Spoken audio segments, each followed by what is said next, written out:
정부가 15억 초과 아파트에 대한 주택담보대출을 원천 금지시켰다. 고강도 규제 카드를 빼들은 정부. 이번엔 과연 고공행진 중인 집값을 잡을 수 있을까? 이번 부동산 대책의 주요 내용은 무엇이며 시장에는 어떤 영향을 미칠지 긴급 점검한다.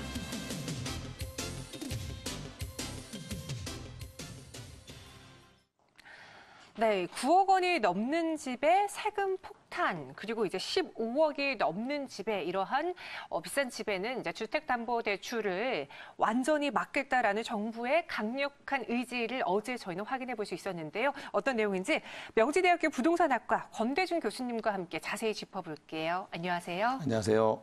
교수님 바쁘시겠어요? 네. 네, 바쁘시죠. 아닙니다. 갑자기 또 어제 이러한 이야기가 나왔는데 네. 지금 15억 초과 주택에는 대출을 원천 봉쇄했어요. 네. 저는 궁금한 게 왜 하필 15억일까? 이 기준에 대해서 궁금했거든요. 이번에 그 정부가 네. 그 신조어를 2개 만들었습니다. 어떤 신조어죠? 초고가 주택이 15억이라는 거. 네. 그다음에 네. 그 고가 주택 중에서도 종합부동산세에 해당하는 금액을 시가 9억으로 정했습니다. 시가 9억. 네, 사실은 그 시가 9억이라는 게 의미가 굉장히 큽니다. 네.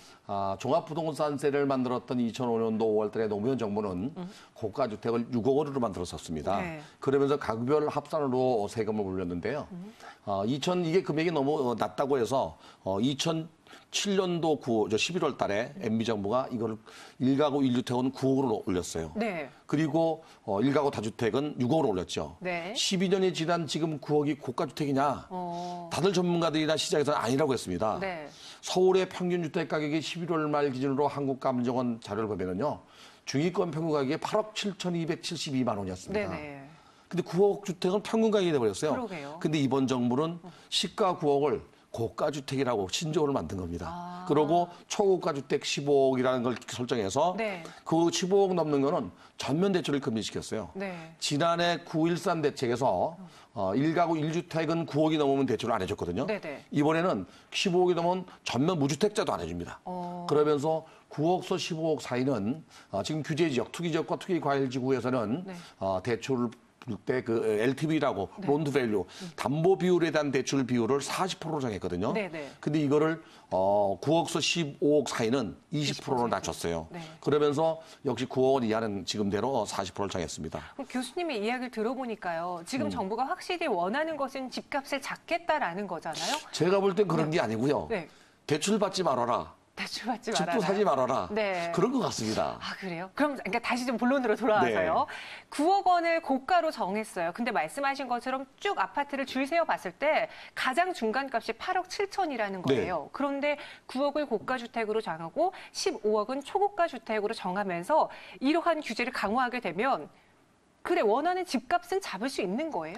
제가 볼 때는 이번 대책이 네. 그 문재인 정부 출범 이후에 18번째 정책 중에서 마지막 정책인데요. 또 나오겠죠. 네. 근데 크게 3가지로 나눠서 해마다 네. 가장 강도 높은 초강도 규제 대책이 바로 2007년도, 17년도에 파리 대책이었어요. 맞습니다. 그 다음에 지난해 9.13 대책이었어요. 9.13. 올해는 아마도 12, 16 16. 대책 이건 것 같아요. 네. 그렇다면은 갑작스럽게 단기적으로 많이 상승한 서울과 수도권, 서울과 강남 지역의 집값은 좀 부담감을 가져서 멈칫하지 않겠나. 네. 다시 말하면 집값을 잡는 데는 약부족일 겁니다. 그러나 단기적으로 집값을 하향 안정화 내지는 약보합으로 유지시키는 데는 효과가 있다고 보여집니다. 단기적이라는 그 말이 참 아쉽네요. 네. 그러면요, 지금 우리 일반 주민들, 일반 국민들의 경우에는 보유세도 늘어나게 된다는 말이죠. 그럼요. 어떻게 늘어나요? 이게 이제 네. 그 이번 대책 중에서 대출 규제뿐이 아니라 네. 이제 보유세도 인상을 하고 현실시키겠다고 얘기를 했는데요. 종합부동산세 같은 경우는 통상 0.1에서 0.3%인데 다주택 같은 경우는 0.8에서 0.4.0까지 늘어납니다. 네. 그러니까 보유세도 현실화시키면서 또 종합부동산세까지 겹친 격으로 이렇게 이제 세금을 무겁게 매기기 때문에 네. 고가 주택을 가진 사람들은 점점 더 어려지 않겠나. 뿐만 아니라 그 최고 세율, 소위 말하는 그 상한선이 200%였는데 네. 세율 적용에 300%까지 늘어납니다. 200%에서 300%까지요. 네, 엄청 많이 늘어나죠. 이건 말고도 뭐 공시가 현실화 얘기가 계속 나오고 있는데요. 네. 현재 금년도의 그 공시지가 중에서 일반적으로 아파트 가격을 우리가 공시가격이라고 하는데요. 이 현실화율이 68.1%밖에 안 됩니다. 그런데 네. 오늘 대책이 또 나왔습니다. 오늘 공시가와 관련된 대책이 나왔는데요. 네. 이 그 단독주택은 53%가 지금 현실화율인데 내년부터 70%, 75%, 80%로 단계적으로 금액 상한별로 9억 넘는 거에 대해서 차등 적용하겠다라고 발표했습니다. 공시지가도 올리겠다는 네. 거네요. 그러면서 금액도 높은 금액일수록 차등으로 중과사하겠다. 다시 말하면 누진과사하겠다는 얘기입니다. 아, 그러니까 가격이 높으면 높을수록 이 올라가는 비율도 높아지겠네요. 네, 그러니까 주택 가격이 올라가면 좋아할 게 아니라 세금이 더 많이 늘어난다. 어. 그렇게 봐야죠. 근데 또 일각에서는 그만큼 돈이 많으니까 그런 비싼 주택을 사는 거잖아. 세금은 당연히 많이 내야 되는 거 아니야? 라고 반발하신 분들도 있어요. 그에 대해서는 네. 어떻게 생각하세요? 이게 다시 말하면 이번에 정부가 내놓은 15억 이상 대출 네. 금액은요. 강남 사고는 거의 다 그래요. 그러다 보니까 네. 이들은 융자를 받지 않아도 집을 살 수 있는 여력이 있어요. 네. 오히려 이게 서민들이 주택을 구입하는데 어려울 수 있다고 생각이 돼요. 아, 오히려 이제 한 뭐 6억 원대 집을 사시던 분이 12억대 집으로 옮기고 싶을 안 때. 됩니다. 그거는 9억만 넘으면 대출이 일단 20% 줄기 때문에 네. 자기 자본이 거의 있어야 되고요. 이것이 결국에 그 양극화를 더 심화시키지 않겠나. 예를 들면은요. 네. 작년 9.13 대책을 내놨을 때 5가지인데 2가지만 말씀드리면 대출을 규제했어요. 대출 규제. 네, 종합부동산세 인상했죠. 네. 1년이 지난 금년도 9월 13일까지 1년치 계약을 보니까 상당히 이상한 재밌는 현상이 벌어졌어요.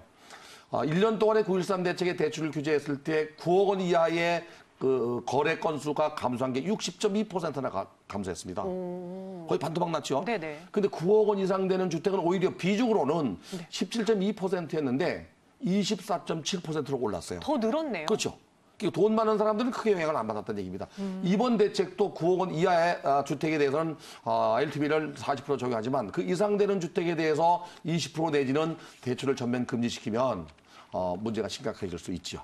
그러면요, 여기서 이제 이번 강한 12.16 부동산 안정화 대책이 한 점수를 매긴다면 네. 어떻게 평가하시는지 5점 만점에 몇 점 정도의 정책이라고 감히 여쭤봐도 될까요? 글쎄요. 네. 시장 경제로 중장기적 대책으로 볼 때는 뭐 2점도 못 줄 것 같고요.